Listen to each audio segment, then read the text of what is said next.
how can our response towards such things be?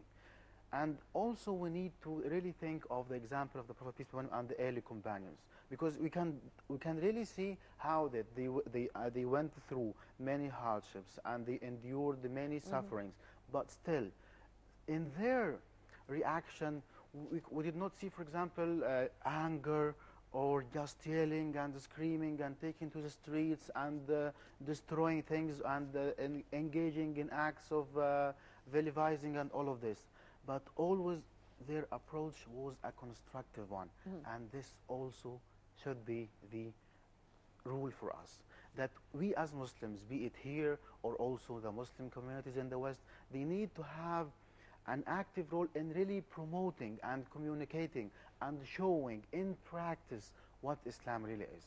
Because many people would engage in such things because they don't really know what Islam about. Indeed. So it is our responsibility to really show the people in practice and in our own actions what Islam really about, and to know that just being engaged in senseless acts of violence or acts of being outraged, this will solve nothing and this will provide nothing. And this is why we need to always think of innovative and ways. always want or in a need to give examples. For instance, a Jew used to throw dirt in front of the door of Prophet Muhammad's house, peace be upon him. And when this did not happen for 2-3 days, he went to ask about him and to find his help. And so let's focus on verses of the Holy Quran or some of the hadith of Prophet Muhammad, peace be upon him, to prove or at least to show the core of Islam. For instance, as far as I remember, or of course you are going to correct me, sir, whenever we are to speak about how much the Al-Kaaba is that holy, but whenever it's the killing of one person, only one person, it is even more sacred. And even and also we read in the Noble Quran that من أجل ذلك كتبنا على بني إسرائيل أنه من قتل نفسا بغير نفس فكأنما قتل الناس جميعا ومن أحياها فكأنما أحيا الناس جميعا. That whoever kills or takes the life of one innocent life or human being, it is as if he has killed or murdered the entire humanity, and vice versa. So this is the Islam that we really need to show the people. And our reaction towards such insults and towards such practices is not by actually bringing them up, because now anyone who needs to get famous and wants to become on the shows and being hosted, he just goes and makes a Salman Rushdie, if you remember. Exactly, and the satanic verses. Yes. And literary wise, I mean, on the literature level, his novel was not that good at all, but he gained exactly. that fame. So if this is a misrepresentation, so if this a misrepresentation of Islam, also our action should also be a good representation and not one that misrepresents Islam. And here we can also see from the example of the Prophet, peace be upon him, how that even during the Meccan period or during the Medinian period after migration, still his attitude was the same. And this is why we read in the Noble Quran that لَتَسْمَعُنَّ مِنَ الَّذِينَ أُوتُوا الْكِتَابَ مِنْ قَبْلِكُمْ وَمِنَ الَّذِينَ أَشْرَكُوا أَذًى كَثِيرًا, that you shall hear from some of the people who were given the book before you and some of the people who are don't believe in anything, they are idolaters. You would hear from them things that are really awful and things that are not good. So what is our stance? وَلَئِن تَصْبِرُوا وَتَتَّقُوا فَإِنَّ ذَلِكَ مِنْ عَزْمِ الْأُمُورِ. That if you show patience and you practice self-restraint and you remain conscious of Allah the Almighty, then this is indeed one act of worship that the Muslims can do. So we need to channel our emotions, because when the Quran came and when the Prophet, peace be upon him, taught his companions to love Allah the Almighty and to love the Prophet, peace be upon him, he also showed them how to guide this love. Not just to be driven by emotions, but how to channel this love and these emotions in a constructive way. And this does not mean that we do not condemn such things, such caricatures and such works and such films. But first of all, we have to be certain that such works will never encroach upon the honor of the Prophet, peace be upon him, or would really serve to smear the image of Islam, because the honor of the Prophet peace be upon him is from Allah the Almighty, and not and no human being can really.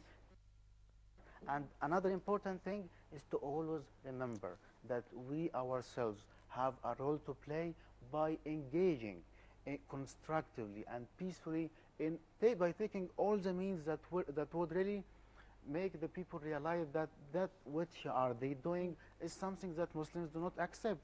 And we can find this, for example, when it comes to the Holocaust regarding the Jews, and also in 2005, the Catholic Church in France won a case against an advert that was also including and undermining the holiness of Jesus, peace be upon them all. And so this is also can be our approach. And by saying this, we don't in any way allude or giving the gesture that engaging in violent acts is something justified, or that if they don't, for example, respond in a constructive manner towards such legal procedures, then we are in a place or in a position to practice any sort of violence. But still, all our attempts has to be civilized, constructive, and peaceful. Dr. Hossam, how do you see the increasing hatred against Islam, which is now taking place in the West, and the rise of Islamophobia again, which did occur after the 9/11 incidents?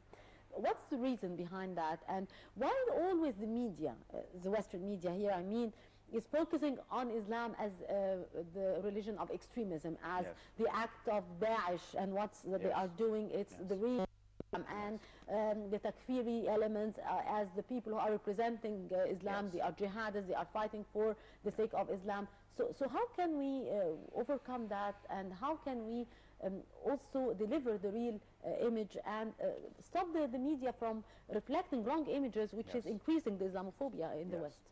This is very true, and this is very right. First part of your question as to the reasons behind such a wrong understanding and the negative stereotypes that the media unfortunately prominently portrays about Islam and Muslims, I think there are a number of factors who led to this and to have such negative stereotypes about Islam.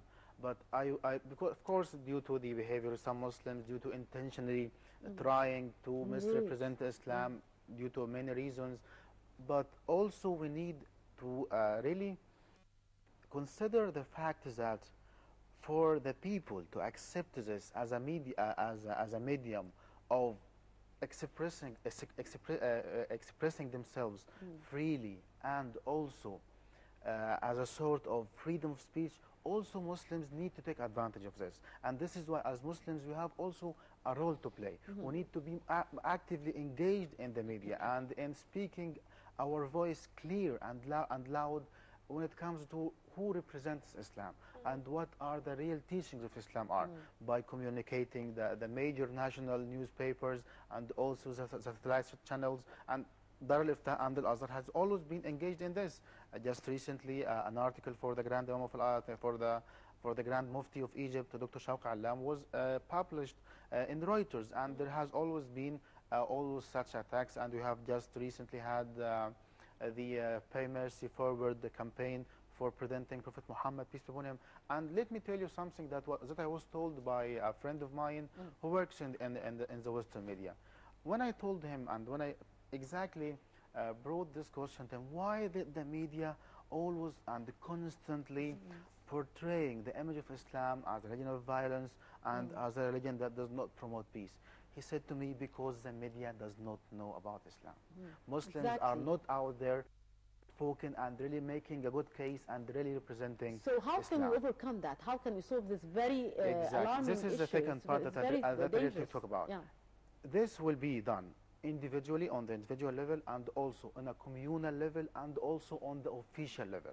So when it comes to the individual level, we ourselves have to make sure that we are really a real good ambassadors for Islam, because it really happens that many people would really have no reference or no outsource to know about Islam except from the Muslims who deal with them. So this is on the individual level, and also we have to make sure that we really raise the awareness and the literacy of the people about Islam, so that they will not fall an easy victim or fall a prey to black agendas or any people who can easily radicalize them. And this is exactly what Al-Azhar has always been trying to do by graduating and providing the world with graduates and imams who really understand what Islam really is and can provide the sure knowledge for everyone, whether Muslims or non-Muslims. And also on the communal level, we as communities, and especially the communities, the Muslim communities that live in the West, be it in the States